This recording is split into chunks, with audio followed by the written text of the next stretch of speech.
last class we were talking about Bresenham circle drawing algorithm. We had started and we had done a little bit, but still I would just quickly revise. Okay, so we were talking about the circle. Okay, we were talking about the circle, and the circle has got a very key feature that it is highly symmetric. It is said to be highly symmetric. So if you can see here the quadrant values that are said to be shown here, you have PQ. The same value PQ can be plotted in the other octant, the mirror image. You can see it has been plotted as minus PQ. Okay, then the point QP is said to be plotted as minus, it has to be minus QP. Okay, so that minus PQ. Okay, it is said to be done as minus PQ. So there's in that way you can have your different points which are said to be plotted. Now looking into all that, how did we start? We had actually imagined that whenever we draw a circle, it is like your screen is like this, and you'll be having your circle which is centered at some particular position that you can call it as xc comma yc. You can call it as xc comma yc. But when we are deriving our algorithm, when we are writing our algorithm, we always assume that the center, okay, the center of my circle is said to be at origin. The center of my circle is at origin.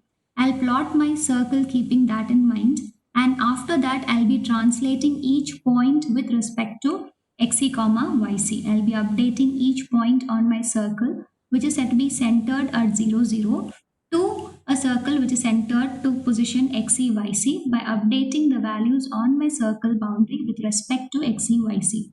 You will see how that is being done. Now before that we have to see that we have a circle equation. The equation of the circle is said to be x squared plus y squared is equal to r squared, which can be written as x squared plus y squared minus of r squared is equal to 0. And this part can be called as the function of a circle with respect to x and y. This part can be called as the function of the circle with respect to x and y. Now we imagine that we have a point which is said to be called as x comma y, which is on the boundary of my circle. Okay, it is on the boundary of my circle, and it is at a position of r distance from the center, and it is said to be at a position r, that is the radius is said to be r of my circle. Now when we write the equation of the circle, as I said, I can write fc of x comma y is equal to x squared plus y squared minus r squared, which is equal to 0. Now this particular function of the circle, which is dependent on the point x comma y, it can take the values which are said to be less than 0. It can have a value which is equal to 0. It can have a value which is said to be greater than 0. Now when fc of x comma y has a value which is less than 0, that means if this is my circle boundary, the point is said to be inside my circle boundary in the case of fc of x comma y, which is less than 0. When I say it is equal to 0, if this is my circle boundary, the point is on the circle boundary. The point is on the circle boundary. And if the if your function of your circle has a value which is greater than 0, you can understand that if this is the circle boundary, your point is said to be this particular point, that is p of x comma y. This particular point is said to be outside the circle boundary. So these are the three conditions that we'll keep in mind while writing. So I have shown a small diagram here where I have shown you the points P1, P3 and P2. These are said to be called as your scan lines. This is said to be a scan line yk, and this is said to be a scan line. This is said to be yk minus 1. The corresponding column value is going to be your xk, and you have your xk plus 1. So first we are going to plot the point which is said to be P1, which is said to be at point xk comma yk. Next we need to plot a point on my circle boundary. Now to plot that particular point which is said to be between my P2 and P3, I do not know which point to select. Do I have to select P2 or do I have to select P3? So to make that particular decision, what I do is I make use of certain decision parameter. And that decision parameter for my circle will be the circle equation itself. The decision parameter will be my circle equation itself.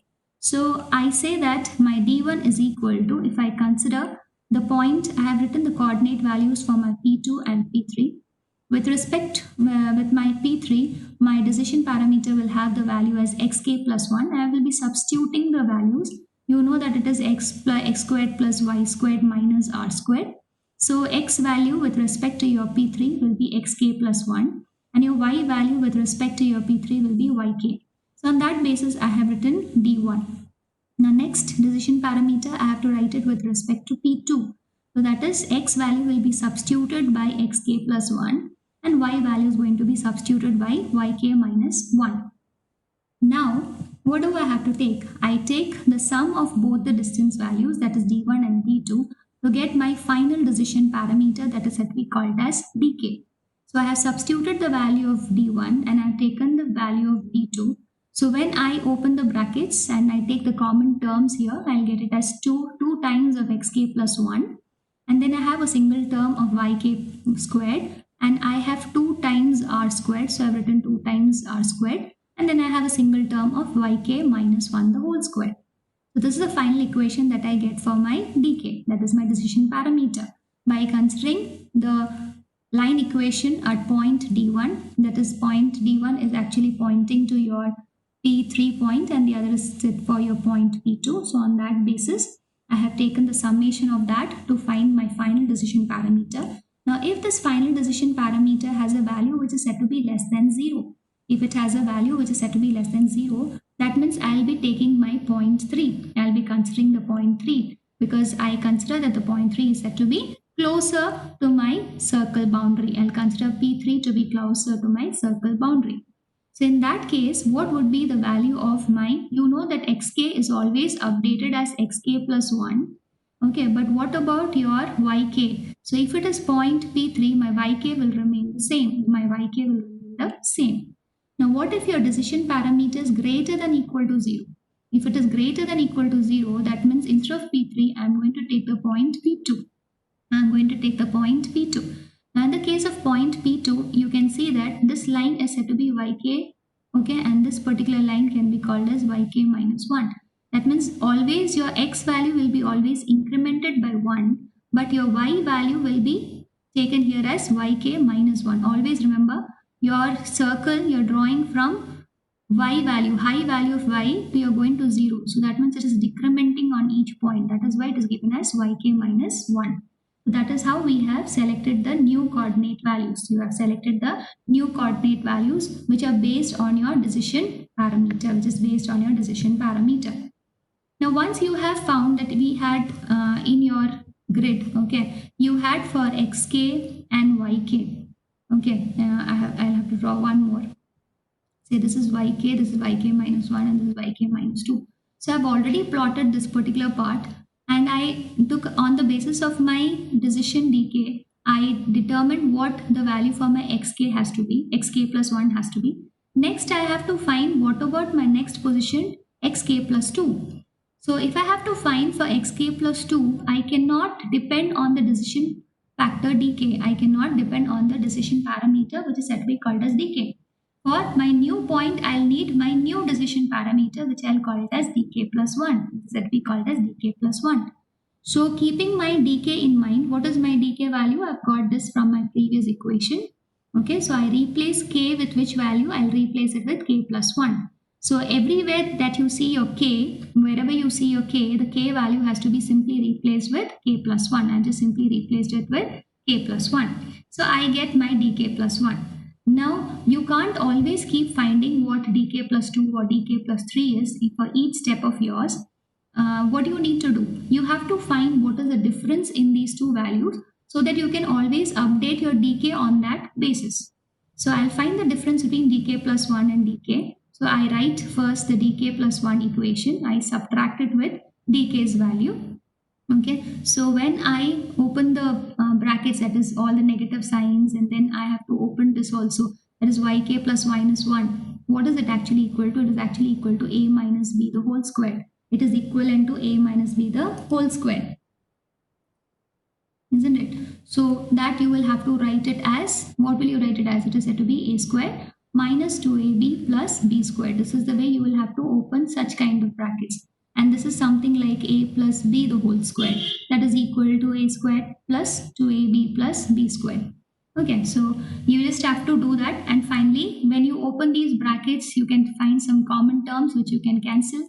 And some of them you can sum it up also, and finally you get an equation of this particular form for dk plus 1 minus dk. So I can write my dk plus 1 in terms of my dk. I can write it in terms of my dk as I'll move my dk from left hand side to the right hand side such that I'll get dk. As it is minus dk, it becomes plus dk and the remaining elements are also there. So this is my final equation for my new parameter, that is dk plus 1. Now let us see what value can dk take. Dk can take two values. Okay, either it can be, that is on the basis of my pixel position, it can be either less than 0 or it can have a value which is greater than equal to 0. That is, when it is less than 0, the pixel point is inside the circle boundary.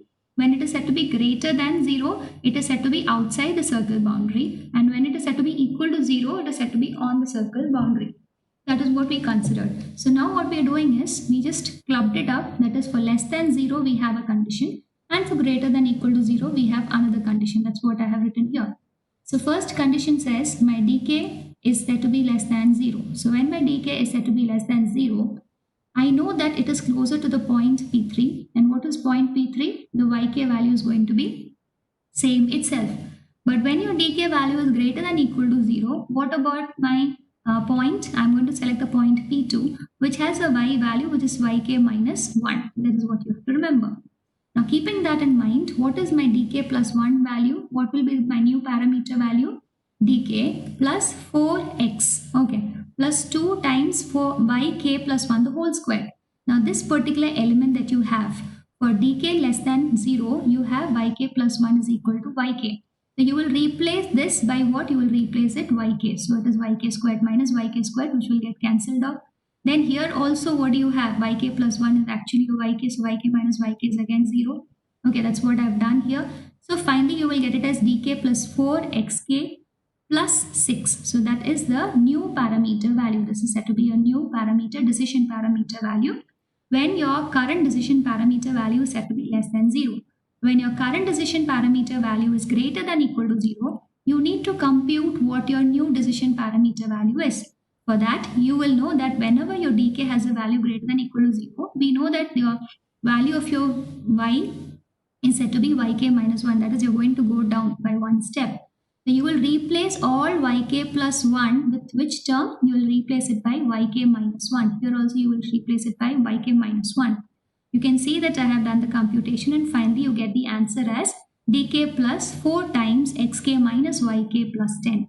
So whenever your dk, that is your decision parameter, has a value which is greater than equal to 0, your new parameter value is said to be what? Your new parameter value is said to be dk plus 4 times xk minus yk plus 10. And you have to also update the value of your yk plus 1. Here you don't need to update. It is our previous yk value itself. But here you need to update. So once you have found how to find the decision parameter at point k and point k plus 1, and on that basis you have also found that what is the difference value between the dk plus 1 and dk, and by that, by finding the difference value between dk plus 1 and dk, you got a value, isn't it? Let us call it as x. So always the dk plus 1 can be computed by using your dk. You just have to add the x value. This x value will keep varying, which we just found. Okay, so that is what this is. You can call this as your x value. Okay, so whenever your dk plus 1 can be always computed as dk plus this x value. So you don't have to keep calculating dk plus 2 or dk plus 3. Just whatever your current value of dk is, with that you have to update the value of x. And we have seen on the basis of what your dk value is, you will be replacing your yk plus 1 component and you get what your new dk plus 1 value is on the basis of what your current value of dk is. Now that we have found that, next is you should know what your initial decision parameter is. What is your initial decision parameter? How do you find the initial decision parameter? I told you the initial decision parameter is a summation of d1 plus d2. Okay, so here I'll write what my d1 and my d2 are, so that I have written it here from my previous equation. This we had already done. Now instead of k, I'll replace it with 0. All the positions where we have k, it will be replaced with 0. That's what I have done here. Now once you've put this, you have replaced your k with 0. We know the initial point in your Bresenham's algorithm that we plot is this particular point. You can say this point is said to be x value is 0 and your y value is going to be your radius value. Your y value is going to be your radius value. So we will substitute xk or x0 as 0 and y0 as r. Okay, so wherever you see your y0, you will be replacing it with r and x0 with 0. So once you do that, you can see the simplification steps that I've written. And finally, you get your initial decision parameter, that is d0, that is equal to 3 minus 2r. It's very, very important. It's a very important question, children. Everybody asks, in most of your question paper, if you see, you can see that they ask you how do you derive the initial decision parameter. This is very easy. Once you can write in terms of d1 and d2, you take the sum of it, you write it, you replace all your k values with zeros, and you can say that the first point that we plot on our circle is x0 is said to be 0 and y0 is said to be r, that is 0 comma r is the first point that we plot. So on that basis, we'll be finding the initial parameter value, the first parameter value, by replacing your x0 by 0 and y0 by r.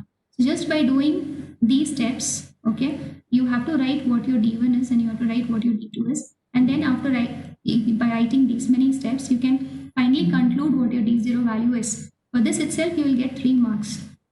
Okay, in some papers it is 5, in some it is written as 3. So just writing these many steps, you get marks for this. Okay, so it's an important part. So once we have derived what our decision parameter is, we found what our initial decision parameter value is. We know the first value of x, your xy, that is x0, y0 is set to be 0 comma r. Okay, on that basis we can find what my decision parameter is. For the next point that I have to plot, I'll tell you how do we plot the next point. Okay, so we'll see the algorithm for it. And whenever we have a circle, I already told you it has got a symmetrical property. If I divide it like this, so this is my first octant. This is my first octant, and this is a point where I can say my x is equal to y. This particular point is set to be x equal to y. So I'll be actually using my algorithm. I'll be calculating each point in this octant. Okay, I'll be calculating each point in this octant. Whenever I calculate each point of my octant, simultaneously I will be plotting the same point with respect to other octants in my circle. So how many octants are left? This is 1, 2, 3, 4, 5, 6, 7. So when I plot a point in this particular octant, okay, I can simultaneously point the corresponding symmetrical points on my other octants. You can see an example for that. They show it to you. Now coming to the circle, Bresenham circle algorithm, your input value will be your xc comma yc. Now what is this xc comma yc? Now what is that? I already told you your screen looks like this. It is just the first quadrant, and your circle will be somewhere here, which is said to be centered at xc comma yc. But we always study with respect to our origin. Okay, so whenever we do it with respect to origin. Then we have to shift it to the position with respect to xc comma yc. So for your program, you will be giving you for drawing a circle, your input is going to be this xc yc. Okay, what is the center, and you're giving the radius of the circle as input to your Bresenham circle drawing algorithm. We know that the initial point with respect to our circle with center as origin, we have the first point will be this, and that is said to be 0 comma r. It is going to be 0 comma r. And having 0 comma r as my first point, I find what my decision parameter is. Once I've got my decision parameter, I'm going to plot my points, okay, with respect to xc and yc. I'm going to plot my points now that I've got 0 comma r. Okay, now this 0 comma r has to be plotted here with respect to my xc yc. So what are the parameters which are being sent to a function which is said to be called as draw circle? There I'm going to send xc, my yc, that is the center of my original circle, and then the values, that is x and y. I will be sending the values as x comma y. So once I send these values, what do I get? So I have to have a function that is called as draw circle. So from this circle Bresenham algorithm, I jump to the function which is called as draw circle. I'll be going to this, and symmetrically I'll be plotting the points here. Symmetrically I'll be plotting the points here. See how many points are being plotted. There should be 8 of them. 1, 2, 3, 4, 5, 6, 7, 8. 8 points are said to be plotted here. We'll take an example and you can see how it is being done. Okay. So I come back after plotting my first point. Then what do I have to do? Until I don't reach this x is equal to y position, I need to do some steps. So you know that your circle, as I said, Okay, the first octant is like this, isn't it? So what is happening? The x value goes on increasing for each point. X value goes on increasing in each point. So first step itself, you can write that you have to increment the x value by 1 for each next step. But what about the y? I already told you the y value will always depend on your decision parameter. Depends on your decision parameter. We have calculated the initial decision parameter, and on the basis of my initial decision parameter, I'll check whether it is set to be less than 0 or it is set to be greater than or equal to 0 condition. Whenever it is set to be less than 0, okay, whenever it is set to be less than 0, what do I understand? That I don't have to make any change to my y. Remember, it is less than 0, I take it as yk. If it is greater than 0, I take it as yk minus 1. Okay, so that is how I take my y values. But at the same time, I have to find what my dk plus 1 is, that is the new decision parameter. And here also I have to find what my decision parameter is. So you can see here, when it is set to be greater than equal to 0, my y is decremented by 1. Yes, I decremented my y by 1. And I have found my new decision parameter. Now, which is this equation? I'll go to the previous slides. See here, when your dk is set to be greater than equal to 0, you have your new decision parameter as whatever is your current decision parameter, with that plus 4 times xk minus yk plus 10. Okay, that is what I have done here. Okay, that is what I have done here. Okay, this is the step that I've written. That is, I found what my new decision parameter is. Now, when this condition is false, obviously it is having d is said to be having a value which is less than 0.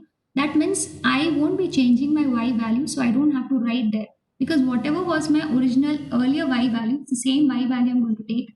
But I'll have to update my decision parameter. And as you have seen from the previous slide, that is, whenever your decision parameter has a value which is less than 0, what is your new value of decision parameter? It is said to be dk plus 4xk plus 6. So you can simply write on those lines. Your new decision parameter can be written. Now, after finding a new decision parameter, obviously you have to plot that particular point, isn't it? നമ്മളിപ്പോൾ പുതിയ point കണ്ടുപിടിച്ചില്ലേ? That is, earlier it was 0, r. Okay, and on that basis, what we did is next point we are plotting, which is said to be 1, comma. This r value will depend on my d value. Okay, it depends on my d value. So on that basis, I'll be thinking about my r. And then I'll be again calling the function which is said to be called as draw circle to do this. Okay. Now that you have understood the algorithm for your Bresenham circle drawing algorithm, okay, we'll take a small example. I'm not going to do many points in this because we have to go for the other one also, midpoint also. So I've taken the point as I've got the point. Quickly we will see. You can say that this is a quadrant for you, and they have said that your xc comma yc, that is the origin of your circle, and it has got a radius of r. Okay, so xc has been given a value 50 and yc has been given a value 50, and you have got a radius of 30. So we always assume that my first point is what? My first point, I have taken my x is set to be 0 and my y is set to be equal to r, which is equal to 30, isn't it? That is what I did, isn't it, children?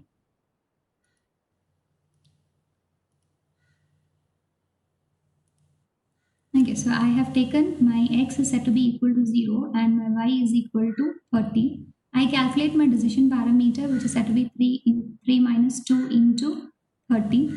Okay, and then what do I have to do? I have to draw my circle. I have to draw my circle. So what do I get? How do I draw my circle? I'll go to this one. In this, they say that it is xc plus x. So xc plus x, in the sense, what is my xc value? It is said to be 50 plus x value is said to be 0. What is my yc plus y? That is said to be 50 plus r, that is said to be 30. This 50 plus r, which is said to be 30. So I'll have this as 50 and this the next point. So I'm going to plot this particular point. I'm going to plot this particular point. I'll get it as 50 comma 80, isn't it? And next point, they're saying xc minus x. So it is 50 minus 0. And then you have 50 plus 30. So that is also coming to same point here. And then we have xc, which is said to be having a value of